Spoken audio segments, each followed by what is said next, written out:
kemandirian Indonesia sudah tergadaikan, kemudian industrialisasi Indonesia sudah tergadaikan, bahkan upaya hilirisasi yang sekarang dilakukan oleh pemerintah sekedar wacana politik saja. Pada akhirnya ketika Indonesia baru mau akan melakukan hilirisasi lagi, kemarin Amerika Serikat datang menghukum Indonesia, kemudian bikin deal-dealan, akhirnya hilirisasi tidak terjadi untuk Amerika Serikat. Nah, sekarang Baraya bayangkan, apakah hal yang itu tuh mirip-mirip terjadi sama yang terjadi pada Indonesia? Melemahnya kepercayaan publik kepada pemerintah karena berita-berita korupsi dan lain-lain, gitu. Kemudian upaya untuk mencegah hilirisasi dan sebagainya. Apakah seperti itu? Dan fakta bahwa pemerintah Indonesia yang sekarang itu Prabowo itu memiliki hubungan yang dekat, baik itu kekeluargaan maupun ideologi dengan Pak Harto. Jadi apakah Pak Prabowo itu akan digulingkan sama seperti mantan mertuanya oleh Amerika Serikat?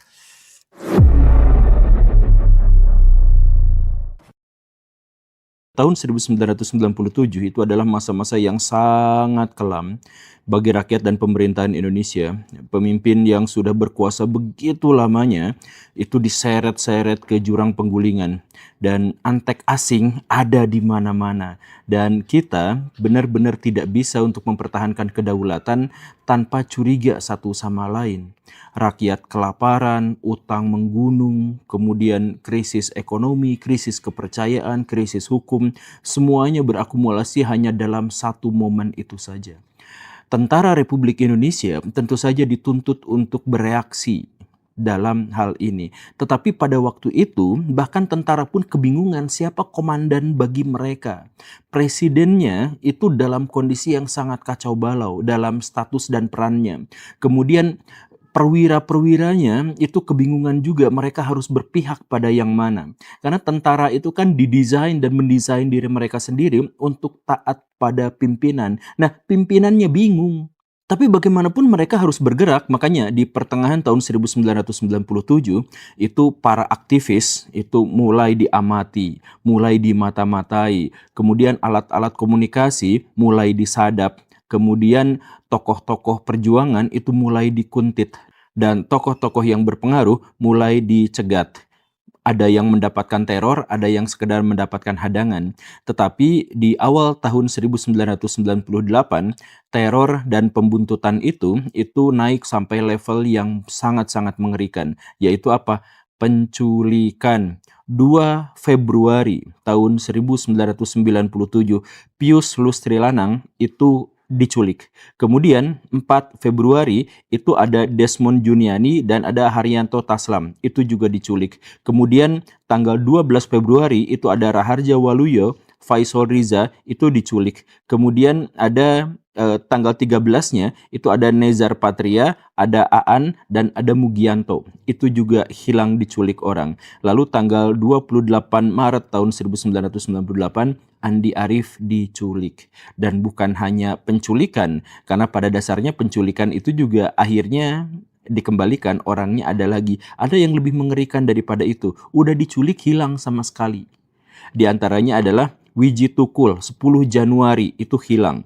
Kemudian Suyat 12 Februari, Herman Hendrawan 12 Maret, kemudian Petrus Bima itu 30 Maret, Yani Afri dan Sony 26 April, kemudian Ucok Munandar dan Yadin Muhyiddin itu hilang tanggal 14 Mei 1998.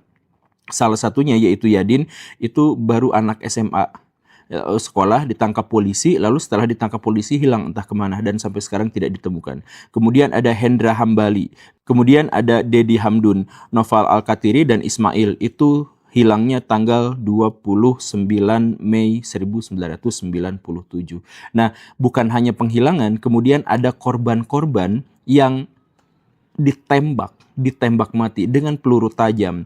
Di antaranya adalah Elang Mulia Lasmana, kemudian Heri Hartanto, kemudian Hafidin Royan dan Hendrawan Si. Itu mahasiswa Trisakti yang ditembak. Nah, rakyat makin geram, bukannya ketakutan, mereka malah makin panas, makin beringas, dan akhirnya terjadi kerusuhan dalam episode-episode yang bahkan jauh lebih brutal lagi dalam hal itu, sampai akhirnya gedung DPR MPR itu benar-benar diduduki. Di waktu itu, TNI langsung kebingungan, ini siapa sebenarnya yang melakukan penculikan? Ini siapa yang melakukan penembakan? Dalam artian TNI pada waktu itu terpecah jadi banyak kubu kan. Ada orang yang berpikir bahwa demi kedaulatan negara, demi keamanan rakyat, maka demonstran-demonstran itu harus dibubarkan dan atau harus ditertibkan dengan cara apapun. Ada yang mengatakan di antara tentara itu adalah bahwa kita harus ikut reformasi, bagaimanapun komandan kita, yang komandan tertinggi kita yaitu Pak Harto, itu sekarang sudah lengser dan atau ada dalam proses penggulingan. Masa kita harus bertahan sama orang yang begitu? Kita harus mengikuti komandan baru, yaitu orang-orang reformer. Ada yang mengatakan seperti itu. Ada yang mengatakan bahwa oh, kita harus ada di tengah-tengah saja. Bagaimanapun tentara itu harus netral. Kita harus berpihak bukan pada pihak-pihak itu, tapi kita harus berpihak pada bangsa dan negara. Dan seterusnya. Terjadi kekeosan seperti itu, tapi akhirnya mereka sadar bahwa tim yang melakukan penembakan itu adalah tim yang dari mereka sendiri, tapi siapa saja. Diselidikilah. Kemudian Pak Wiranto mendirikan yang namanya DKP, Dewan Kehormatan Perwira. Dia cari siapa sebenarnya orang yang bertanggung jawab atas penculikan dan penembakan ini. Akhirnya diketahui siapa mereka. Siap, kami tim Mawar. Komandan Batalion 42 di bawah Grup 4 Sandi Yuda Kopassus di bawah pimpinan Bambang Kristiono. Itu pelakunya. Pelakunya terdiri atas 11 orang yang memang melakukan aksi-aksi penculikan dan penembakan terhadap sejumlah demonstran. Kenapa kamu melakukan hal yang seperti itu? Siapa yang suruh? Siap, kami berinisiatif sendiri. Kami melakukan ini demi kecintaan kepada negara, bahwa kami melihat Indonesia sedang dalam kekacauan yang luar biasa, keamanan tidak terkendali, dan kami harus ngambil tindakan yang proaktif untuk bisa menghentikan kekerasan yang meluas. Begitu katanya. Wow, orang-orang mulai berpikir, tidak mungkin, Anda kan seorang prajurit, Anda Kopassus kan, masih aktif kan? Iya. Jadi Anda tidak mungkin bergerak sendirian dan tidak mungkin berinisiatif sendirian. Siapa sebenarnya pelakunya? Terjadi perdebatan di sana dan Wiranto tidak berhenti untuk melacak siapa sebenarnya komandannya, dan akhirnya DKP mendapatkan sejumlah fakta, dan fakta-fakta itu kemudian dirangkum dan dihasilkanlah sebuah kesimpulan dari surat keputusan nomor Cap _3-8-8-1998 DKP menyimpulkan bahwa Prabowo Subianto terbukti bersalah melakukan penyimpangan dan pelanggaran berat. DKP merekomendasikan agar Prabowo diberhentikan dari dinas keprajuritan. Itu hasil dari penyelidikan DKP. Prabowo sendiri itu tidak setuju, dia merasa dikhianati dan merasa, ya sebenarnya apa yang saya lakukan? Saya hanya ada di sebuah negara yang krisis dan fakta saya adalah seorang prajurit. Saya tidak menyuruh orang untuk melakukan pembantaian, saya menyuruh orang untuk mengambil, menculik, menciduk orang, dan itu saya kembalikan. Dan orang-orang yang tadi dulu saya tangkap itu banyak diantaranya yang sekarang justru jadi fans berat saya, yang bahkan gabung ke dalam partai Gerindra, yang menunjukkan bahwa saya pada waktu itu tidak memperlakukan mereka dengan buruk, dan bahwa kalaupun saya melakukan hal yang buruk, maka itu sebenarnya adalah demi bangsa dan negara. Kenapa seperti ini dan terjadi keributan-keributan yang seperti itu? Tapi akhirnya di sini bagaimanapun Pak Prabowo itu mulai diasingkan. Dan kemudian ada rekomendasi kepada Presiden untuk segera dicopot. Bagaimana respon dari Presiden Pak Habibie pada waktu itu? Pak Habibie sebenarnya masih mempelajari itu sampai kemudian ada versi dari Pak Habibie sendiri mengatakan ada pengerahan pasukan tidak dikenal yang mengepung istana. Oh, siapa ini pasukan ini? Dia tanya-tanya, ini pasukan ini siapa? Pasukan ini siapa? Ternyata itu adalah pasukannya Pak Prabowo Subianto. Jadi dalam bukunya Detik-Detik yang menegangkan itu, yang karya Pak Habibie itu, beliau menceritakan tentang bagaimana reformasi dalam versinya, dalam POV-nya beliau, itu menyebut bahwa Pak Prabowo itu membangkang dirinya dan berusaha untuk melakukan kudeta. Mungkin karena dalam situasi kepepet itu. Makanya langsung pada waktu itu juga Pak Habibie memecat Prabowo Subianto. Nah, disinilah kemudian perdebatan menjadi lebih luas lagi. Jadi maksudnya siapa sebenarnya yang benar-benar berkonspirasi? Ada dua teori besar. Yang pertama itu adalah Pak Prabowo Subianto memang adalah orang dalang di balik pembantaian dan upaya kudeta terhadap para demonstran di 97-98. Kenapa seperti itu? Karena Pak Prabowo itu memang sejak awal sering bikin tindakan-tindakan di luar garis komando, sering melangkahi perintah-perintah dari atasannya. Dan itu terjadi gara-gara Pak Prabowo itu merasa punya privilege karena beliau adalah perwira yang paling dekat dengan Pak Harto. Termasuk bahwa beliau juga adalah orang yang menjadi menantu Pak Harto. Dan karena itulah maka wajar kalau Pak Prabowo itu sering bikin tindakan-tindakan yang didasar kepada inisiatifnya sendiri tanpa garis komando dari atas. Ada yang mengatakan seperti itu. Tapi ada juga teori kedua yang cukup masuk akal juga, yaitu bahwa Pak Prabowo itu tidak bersalah, bahwa sebenarnya Prabowo Subianto itu hanya dijadikan sebagai tumbal yang paling aman. Jadi kalau kita nyari tumbal itu harus cari tumbal yang paling aman, dan Prabowo itu adalah tumbal yang paling aman karena dia adalah orang yang punya relasi, punya koneksi yang paling tidak kuat gitu di antara perwira-perwira tinggi. Nah, Pak Prabowo itu memang ada di Kopassus. Cuman kan sebenarnya kalau ada pelanggaran-pelanggaran yang berhubungan dengan keprajuritan, maka yang paling bertanggung jawab itu adalah Wiranto. Karena Wiranto adalah pimpinan tertinggi, komandan tertinggi di Indonesia pada waktu itu. Jadi kalau prajurit salah, doktrin dari ketentaraan itu adalah pasti komandannya yang harus bertanggung jawab. Kenapa ini justru malah Prabowo? Kenapa bukan Wiranto? Dia yang megang kekuasaan sepenuhnya atas prajurit. Nah, jadi di sini tuh ada dua perdebatan. Siapa sebenarnya di belakang ini? Yang pasti Pak Prabowo merasa bahwa dirinya dikhianati, dikecewakan, dan akhirnya kabur ke Jordania.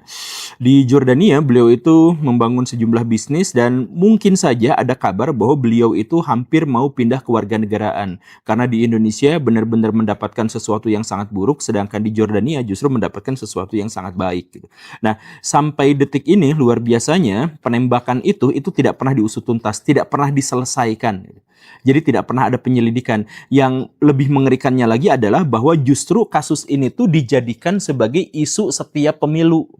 Jadi kalau mau ada pemilu, ini diangkat untuk menjatuhkan Prabowo misalkan, atau untuk menjatuhkan orang dari militer dan sebagainya. Penyelidikannya tidak pernah dilanjutkan, hak-hak dari orang yang hilang itu tidak pernah didapatkan, tetapi ini justru jadi dagangan politik oleh para politikus untuk mendapatkan pengakuan dan mendapatkan apa yang mereka inginkan. Kan ini benar-benar bangke, Baraya. Dan di antara itu semua, alhamdulillah ada kabar baik. Ternyata semuanya happy ending. Apa itu? Coba kita lihat ya. Tokoh-tokoh dari tim Mawar itu yang melakukan eksekusi dan kejahatan-kejahatan kemanusiaan itu alih-alih mendapatkan hukuman, tapi justru mendapatkan kehormatan. Ini lihat ya, saya sebutkan daftarnya. Pak Multazar, Pak Nugroho, Pak Julius, dan Pak Dadang itu dinyatakan bersalah dulu, kemudian dipenjara dulu, katanya vonisnya adalah 22 bulan penjara dan seterusnya, kemudian dipecat, tapi sekarang dipromosikan menjadi jenderal. Cek lagi kalau nggak salah tahun 2016. Kemudian Untung Budi itu diangkat sama Pak Jokowi justru menjadi Pangdam Jaya.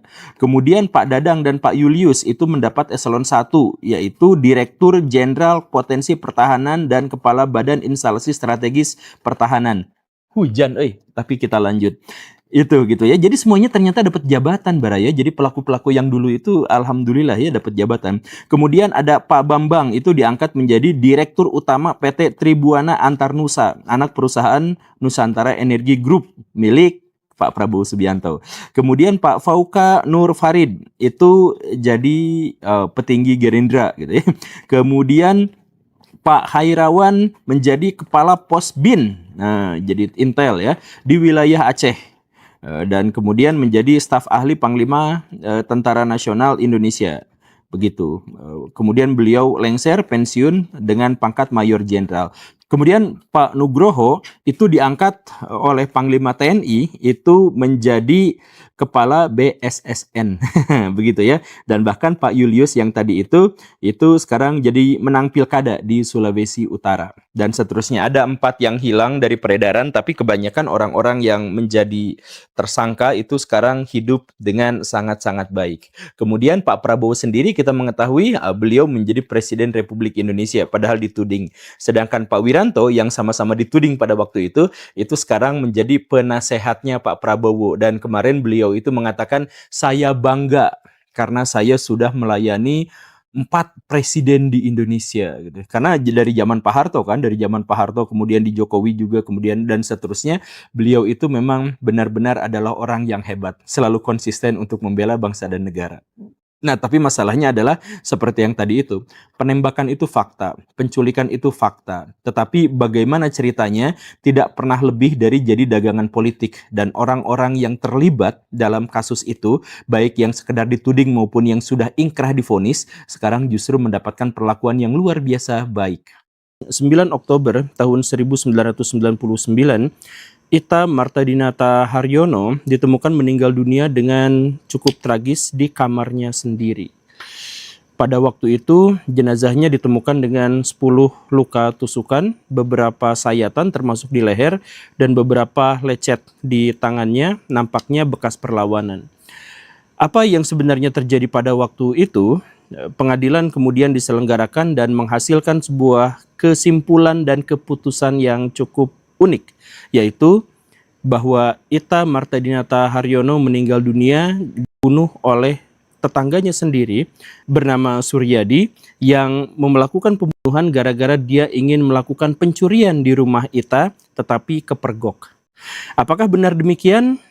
Ini adalah pernyataan resmi dan berkekuatan hukum karena memang ada pengadilannya. Tetapi ini sangat-sangat janggal dan nampaknya alibi yang terlalu murahan. Kenapa bisa seperti itu? Yang pertama, karena Suryadi, tetangganya itu, tidak memiliki alasan apapun untuk melakukan pencurian, apalagi di rumah Ita. Kemudian yang kedua, rumah Ita pada waktu itu tidak berantakan, tidak ada barang yang dicuri, tidak ada bekas tanda-tanda orang berusaha untuk melakukan pencurian. Dan yang berikutnya lagi adalah Suryadi diceritakan tiba-tiba ada di dalam kamar itu gitu, dan langsung melakukan eksekusi. Ini kan sebenarnya hal-hal yang janggal. Jadi apa sebenarnya yang menjadi motif pembunuhan ini? Diduga motif ini adalah gara-gara alasan politis. Jadi sebenarnya Ita Haryono itu bukan anak SMA biasa, usianya memang 17 tahun, tapi dia adalah salah satu aktivis hak asasi manusia yang cukup diperhitungkan pada waktu itu. Jadi riwayatnya itu adalah bahwa beliau pernah diperkosa. Pernah diperkosa dalam tragedi kerusuhan 1998. Setelah beliau mengalami trauma dan kemudian mengatasinya, Ita itu menggalang sebuah organisasi atau perkumpulan untuk melakukan dukungan-dukungan baik itu hukum maupun psikologis terhadap korban-korban pemerkosaan massal yang lainnya yang ada di sekitaran dirinya. Nah, selain itu, beliau juga berbicara di berbagai media, termasuk juga ada undangan untuk berbicara terbuka di forum internasional.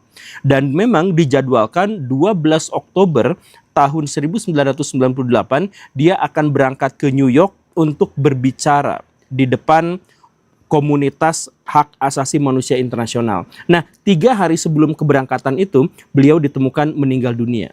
Jadi ini nampaknya adalah sesuatu yang direncanakan. Ditambah lagi kejadian-kejadian sebelumnya itu secara mencolok dan tegas memang mengarahkan kesimpulan kita pada adanya konspirasi dan intrik politik. Yaitu apa? Selama berminggu-minggu terakhir sebelum beliau meninggal, Ita mendapatkan teror dari berbagai pihak yang tidak dikenal. Ada telepon lah, ada orang lewat kanan kiri lah, bahkan termasuk ada orang yang berusaha menculiknya dari sekolahnya. Seandainya pada waktu itu tidak diselamatkan oleh guru, maka dia itu diculik. Nah, inilah kemudian yang membuat banyak orang yakin bahwa Ita Martadinata Haryono ini adalah korban dari sebuah konspirasi yang dilakukan oleh pemerintah untuk menyembunyikan kasus pemerkosaan massal yang terjadi pada tahun 1998. Nah, upaya pemerintah untuk menyembunyikan kasus itu bahkan bertahan sampai sekarang, sampai ketika ada seorang pejabat pemerintah itu mencoba untuk menulis kembali sejarah di mana pemerkosaan tahun 1998 itu tidak pernah akan disebutkan. Kita mulai dari argumentasi yang paling umum bahwa kerusuhan-kerusuhan yang terjadi di seputar peristiwa reformasi yang membentang dari tahun 1996 sampai tahun 2022 itu penuh dengan rekayasa. Bahkan saya bisa mengklaim bahwa peristiwa Ambon, peristiwa Poso, Sampit, Situbondo, Tasik, dan bahkan kerusuhan 98 di Jakarta, Solo, dan Medan itu direkayasa oleh elit-elit penguasa, termasuk juga dalam hal ini menggunakan elit-elit kekuatan militer.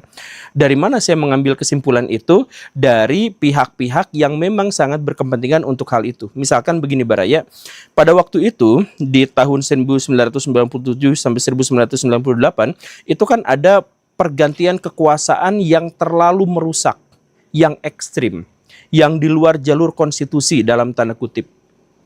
Ada pihak yang namanya Orde Baru dengan Pak Harto yang digulingkan secara paksa dan dirinya sendiri, mereka sendiri itu tidak mau digulingkan apalagi dengan cara seperti itu. Maka mereka akan mencoba mempertahankan kekuasaannya setidaknya sampai krisis ini berakhir.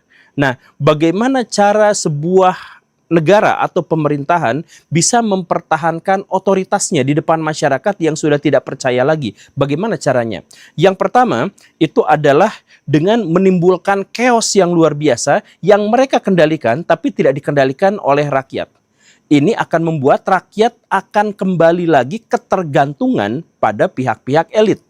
Jadi kalau misalkan di Bandung tiba-tiba ada sebuah kerusuhan, ya kita kan pasti menuntut itu pada pemerintah supaya bisa memadamkan kerusuhan itu, begitu kan? Nah, ketika misalkan Indonesia sedang ada dalam goncangan krisis dan kemudian pada waktu itu bisa diduga ada upaya kudeta terhadap seorang pemimpin, terhadap otoritas dari pemerintah, maka pemerintah itu bisa saja menciptakan sebuah chaos agar masyarakat itu kembali tergantung dan berpaling pada pemerintahan. Itu adalah hal yang umum dalam sejarah, hal yang sangat lumrah dalam sejarah, di mana, sekali lagi saya garis bawahi, pemerintahan yang sedang kolaps akan sengaja menciptakan krisis untuk membuat rakyat kembali padanya. Itu yang pertama. Kemudian yang kedua, krisis atau chaos itu harus dilakukan agar apa? Untuk memberikan penegasan kepada masyarakat bahwa kalau pemimpinnya bukan kami, maka begitulah yang akan terjadi. Kan kalian itu selama ini tuh beraneka ragam, berbeda-beda, agamanya beda, sukunya beda, kemudian kepentingannya juga berbeda.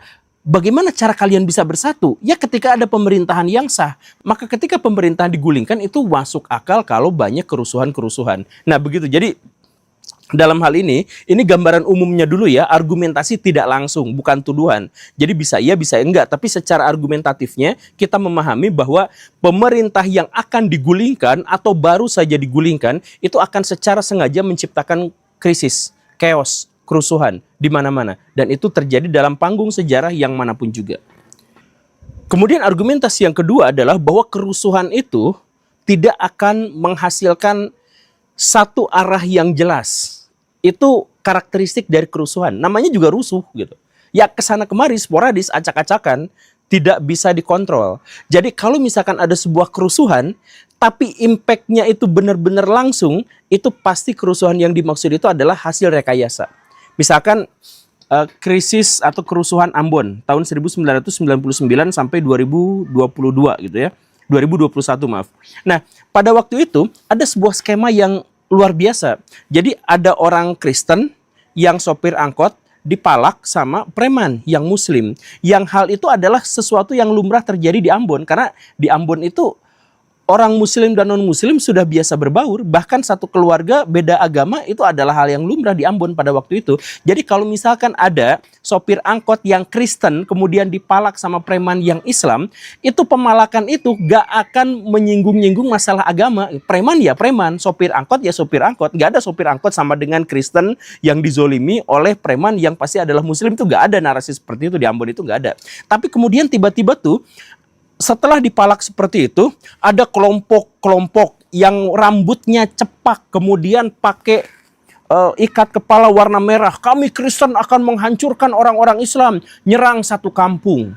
Kemudian tiba-tiba orang-orang Islam yang sporadis, yang sedang kesana kemari, tiba-tiba ada batalionnya yang pakai ikat warna hijau, kemudian balik nyerang kampung Kristen. Mereka berperang sampai lebih dari 50.000 orang meninggal dunia dan 1,5 juta mengungsi.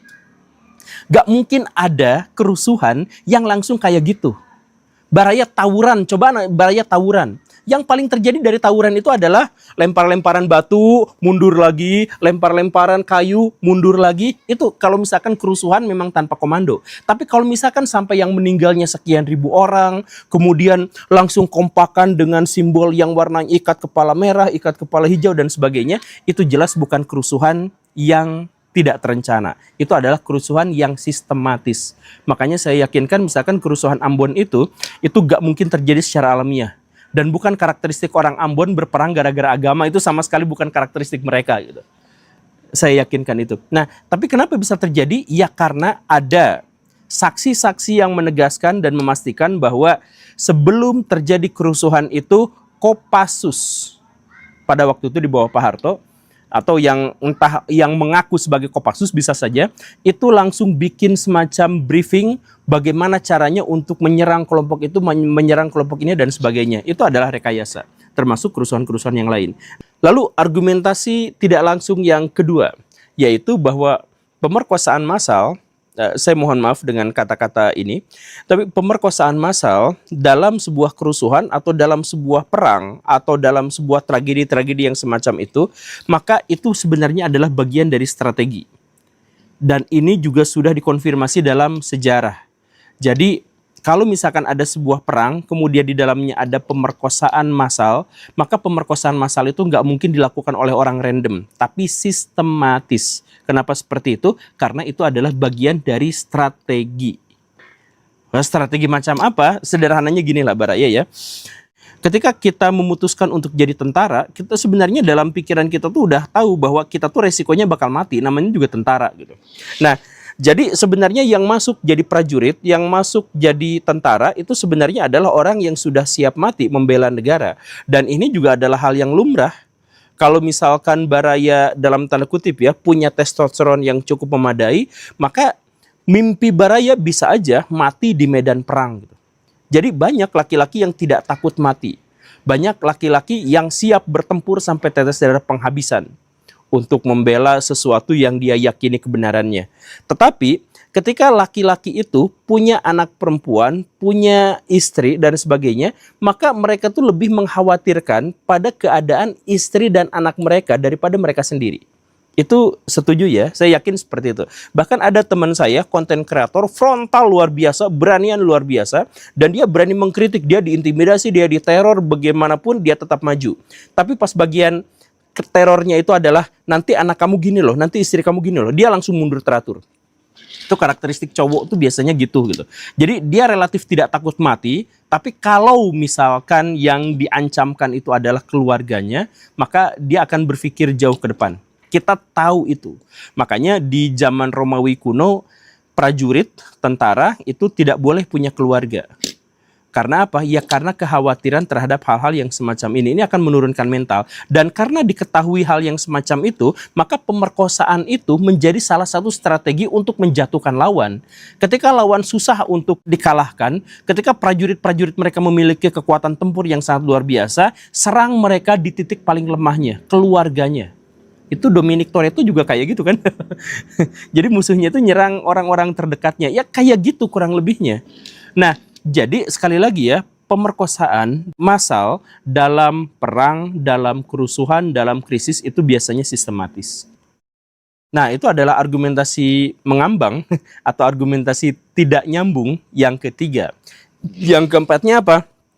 Yang keempatnya, kenapa juga harus menyerang etnis Tionghoa? Kan maaf ya, kekerasan seksual yang massal terjadi pada waktu itu nyerangnya terhadap perempuan-perempuan etnis Tionghoa. Kenapa seperti itu? Ya alasan sederhananya adalah kayak gini Baraya, pemerintah Orde Baru pada waktu itu sedang dilanda krisis dan mereka tidak dipercaya lagi oleh publik. Karena itu, apa yang harus mereka lakukan dan yang biasa dilakukan oleh pemerintah manapun di seluruh dunia, yaitu apa? Cari kambing hitam. Begitu. Ketika orang Amerika Serikat sudah kehilangan Uni Soviet sebagai lawan tandingnya, maka mereka harus menciptakan terorisme Islam sebagai lawan tandingnya. Agar apa? Agar bisa dikambing hitamkan. Ketika Jerman kalah perang dalam Perang Dunia I dan pemerintahnya tidak mau disalahkan, maka mereka harus mengkambing hitamkan orang Yahudi. Begitu kan? Nah, dalam hal ini Indonesia mengalami krisis ekonomi. Krisis ekonomi itu disebabkan oleh apa? Korupsi, kolusi, dan nepotisme yang dilakukan oleh pemerintahan terdahulu. Begitu kan? Nah, tapi kan mereka tentu saja tidak mau disalahkan, jadi mereka harus mencari kambing hitam. Siapa itu? Cina. Itu si orang-orang sipit yang suka main sumpit itu, itulah yang harus disalahkan.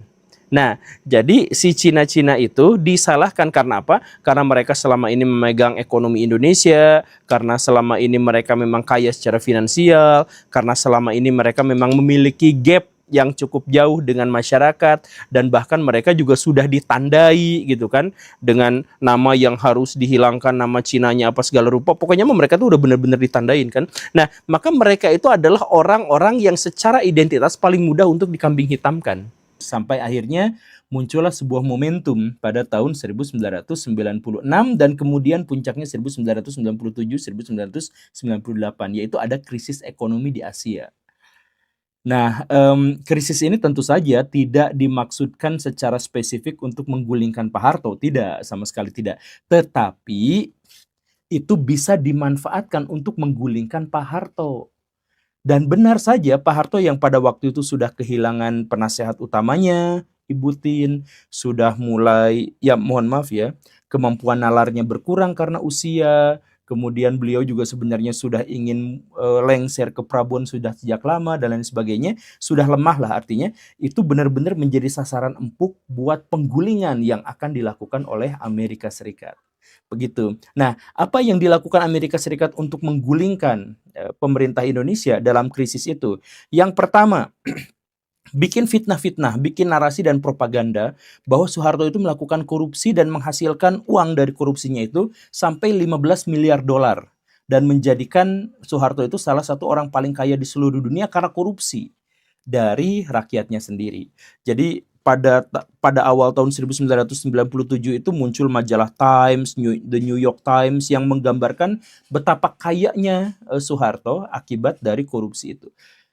Harus dibilang bahwa Pak Harto itu koruptor, harus diakui itu. Bahkan sebelum menjabat sebagai presiden, Pak Harto itu memang koruptor, tulen beliau itu. Tetapi apakah angkanya sampai sembombastis itu? Ya tentu saja tidak gitu. Cuman itu kemudian dinarasikan, diberitakan, kemudian berita-berita dari New York Times dan The Times itu kemudian disadur, kemudian dipakai, dijadikan referensi oleh media-media lokal di Indonesia. Dan akhirnya gerakan itu benar-benar menggerakkan rakyat Indonesia. Kemudian Pak Harto juga menghubungi kalangan-kalangan oposisi Pak Harto. Di antaranya adalah Pak Amin Rais, Ibu Megawati, kemudian Gus Dur, Sri Bintang Pamungkas, Pak Sri Sultan Hamengkubuwono. Kalau tidak salah ya, silakan cek lagi. Nah, kelompok-kelompok itu diajak untuk berkolaborasi ya dengan atau tanpa mereka sadari untuk menggulingkan Pak Harto.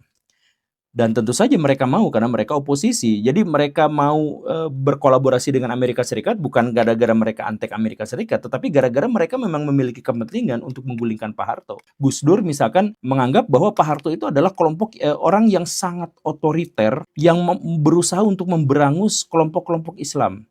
Kemudian Pak Amin Rais itu juga punya misi tersendiri, diantaranya adalah ingin menciptakan demokratisasi liberal di Indonesia dan lain sebagainya. Nah, pokoknya kelompok-kelompok oposisi itu kemudian ya memiliki hubungan dengan dengan Amerika Serikat dan kemudian bekerja bersama-sama. Kemudian Amerika Serikat juga tentu saja dengan berbagai ngoknya gitu ya, NGO-nya itu menghubungi kelompok-kelompok aktivis-aktivis mahasiswa dan lain sebagainya, ya akhirnya untuk menggoyang Pak Harto. Dan ditambah lagi, nah ini satu yang mematikan itu, Amerika Serikat datang ke Indonesia dengan wajah IMF, kemudian menawarkan paket-paket bantuan untuk bisa meredakan krisis di Indonesia. Nah ini jebakan Batman yang paling mematikan. Jadi, nah paket-paket bantuan itu kan menjebak Indonesia dalam dua hal. Yang pertama itu menjebak dalam bunga yang sangat-sangat besar. Jadi Indonesia itu bukannya ditolong, tapi malah diinjek semakin dalam, ke dalam krisis yang lebih besar lagi. Karena pada waktu itu utang menjadi semakin besar dan meningkatkan inflasi gitu, dengan adanya bantuan itu. Luar biasa banget itu Amerika Serikat itu pinternya ya. Nah, setelah Indonesia itu terkurung dengan utang yang sangat besar ditambah dengan inflasi, kemudian paket-paket bantuan itu mensyaratkan agar Indonesia itu misalkan menggembosi industrialisasi, menggembosi hilirisasi, menghentikan perkembangan teknologi, termasuk juga IPTN atau PTDI sekarang, itu digembosinya pada waktu itu. Jadi Pak Harto tidak boleh lagi melakukan industrialisasi, hilirisasi, dan sebagainya, semuanya harus ditangani sama negara lain. Dalam hal ini adalah Amerika Serikat. Nah, begitu pinternya. Jadi udah Indonesia tuh makin terjerat, makin terjebak. Kemudian upaya-upaya Indonesia untuk menjadi mandiri itu hilang pada waktu itu juga. Dan akhirnya Pak Harto lengser bulan Mei tahun 1998 dan meninggal beberapa tahun kemudian dalam kondisi yang sangat-sangat parah. Meninggalkan Indonesia yang juga sangat-sangat parah. Indonesia di era Pak SBY bangkit, ekonominya bangkit, kekuatannya bangkit, dan sebagainya, tapi tidak sama seperti dulu lagi. Kemandirian Indonesia sudah tergadaikan, kemudian industrialisasi Indonesia sudah tergadaikan, bahkan upaya hilirisasi yang sekarang dilakukan oleh pemerintah, ya sekedar wacana politik saja. Pada akhirnya ketika Indonesia baru mau akan melakukan hilirisasi lagi, kemarin Amerika Serikat datang menghukum Indonesia, kemudian bikin deal-dealan, akhirnya hilirisasi tidak terjadi untuk Amerika Serikat. Nah gitu kan, jadi pokoknya hilirisasi dan industrialisasi itu musuh Amerika Serikat aja. Karena itu akan membuat negara-negara berkembang itu mandiri dan tidak membutuhkan Amerika Serikat. Nah, sekarang Baraya bayangkan, apakah hal yang itu tuh mirip-mirip terjadi sama yang terjadi pada Indonesia? Melemahnya kepercayaan publik kepada pemerintah karena berita-berita korupsi dan lain-lain, gitu. Kemudian ya dan kemudian upaya untuk mencegah hilirisasi dan sebagainya. Apakah seperti itu? Dan fakta bahwa pemerintah Indonesia yang sekarang itu Prabowo itu memiliki hubungan yang dekat, baik itu kekeluargaan maupun ideologi dengan Pak Harto. Jadi apakah Pak Prabowo itu akan digulingkan sama seperti mantan mertuanya oleh Amerika Serikat?